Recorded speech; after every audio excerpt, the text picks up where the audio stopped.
تو روزہ ڈھال ہے اور جہنم سے آزادی کا ایک اہم ذریعہ ہے۔ روزہ اللہ اور بندے کے مابین ایک راز ہے۔ روزہ نور ہے، ضیاء اور روشنی ہے، اور آقا کریم صلی اللہ علیہ وآلہ وسلم نے روزے کی فضیلت بیان کرتے ہوئے ارشاد فرمایا کہ ہر شے کی کوئی زکوٰۃ ہوتی ہے، انسان کے جسم کی زکوٰۃ روزہ ہے۔ اگر روزہ رکھے گا تو جسم زکوٰۃ ادا کرے گا، جس طرح زکوٰۃ سے مال پاک ہوتا ہے، روزے سے جسم پاک ہو جاتا ہے۔ اور روزہ ویسے بھی انسان کے لیے شفا کا پیام ہے۔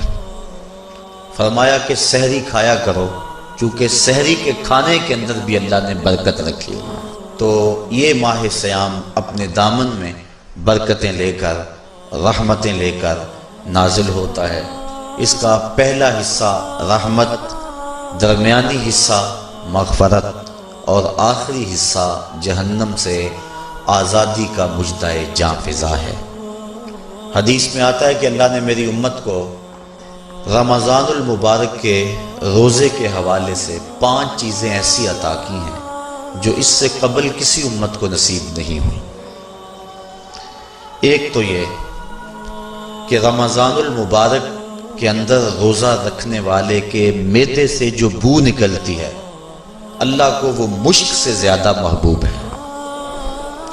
دوسری بات کہ جب ماہ صیام آتا ہے تو شیاطین کو جکڑ دیا جاتا ہے۔ تیسری بات کہ روزے دار جب تک روزے میں رہتا ہے، فرشتے اس کے لیے مغفرت کی دعائیں کرتے رہتے ہیں۔ اور چوتھی بات، جب ماہ صیام کی آخری رات آتی ہے تو اس کے سارے گناہوں کو بخش دیا جاتا ہے اور اس کو جہنم سے آزادی کا پروانہ مل جاتا ہے۔ بلکہ ایک صحابی نے حضور سے عرض کی کہ آقا کریم، جو یہ جہنم سے آزادی کا پروانہ مومن کو ملتا ہے تو کیا یہ لیلۃ القدر کی رات ہے؟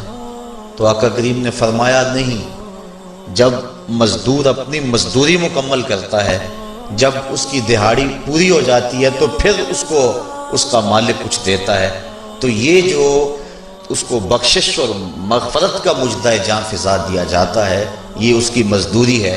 اور فرمایا کہ جو لیلۃ القدر کی برکتیں اس کو حاصل ہوتی ہیں، یہ اس کے علاوہ ہیں۔ اور یہ اللہ تعالیٰ جل شانہ نے خاص کرم نوازی فرمائی بندہ مومن پر کہ اس کو یہ بابرکت رات عطا فرمائی۔ اور 5ویں فضیلت جو اس کو دی گئی، روزہ دار کو اور حضور سے قبل جو امتوں میں لوگ روزے رکھتے تھے، یہ فضیلتیں ان کو نہیں عطا کی گئی۔ جنت کو پورا ماہ مومن کے لیے آراستہ و پیراستہ کیا جاتا ہے۔ حضرت ابو ہریرہ رضی اللہ تعالی عنہ سے ایک روایت مروی ہے جس کو امام بخاری اور امام مسلم نے روایت کیا کہ آقا کریم علیہ السلام نے ارشاد فرمایا، قال اللہ عز وجل، اللہ جل شانہ ارشاد فرماتا ہے، کل عمل ابن آدم لہو، ابن آدم کا ہر عمل اسی کے لیے ہے، الا الصوم فإنہ لی، ہاں مگر روزہ ہے جو وہ میرے لیے رکھتا ہے، وأنا اجزی بہ، اور اس کی جزا میں اسے دوں گا، والصیام جنۃ، اور صیام روزہ ڈھال ہے، فإذا کان یوم صوم احدکم فلا یرفث ولا یصخب، فَإِن صَابَّهُ أَحَدٌ أَوْ قَاتَلَهُ فَلْيَقُلْ إِنِّي صَائِمٌ إِنِّي صَائِمٌ وَالَّذِي نَفْسُ مُحَمَّدٍ بِيَدِهِ لَخُلُوفُ فَمِ الصَّائِمِ أَطْيَبُ عِندَ اللَّهِ مِن رِّيحِ الْمِسْكِ لِلصَّائِمِ فَرْحَتَانِ يَفْرَحُهُمَا إِذَا أَفْطَرَ فَرِحَ بِفِطْرِهِ وَإِذَا لَقِيَ رَبَّهُ فَرِحَ بِصَوْمِهِ۔ تو فرمایا کہ جب کوئی شخص روزہ رکھتا ہے تو اس کا یہ عمل اللہ کے لیے ہے اور اللہ تعالیٰ اس کی جزا دے گا۔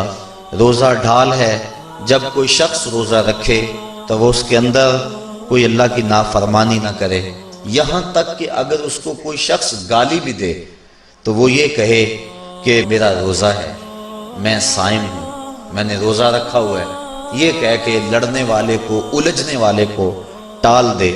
حضور نے ارشاد فرمایا مجھے قسم ہے اس رب کی جس کے قبضے میں محمد کی جان ہے کہ روزہ دار کے معدے سے جو بو نکلتی ہے اللہ کو وہ مسک یعنی کستوری کی خوشبو سے زیادہ محبوب ہے۔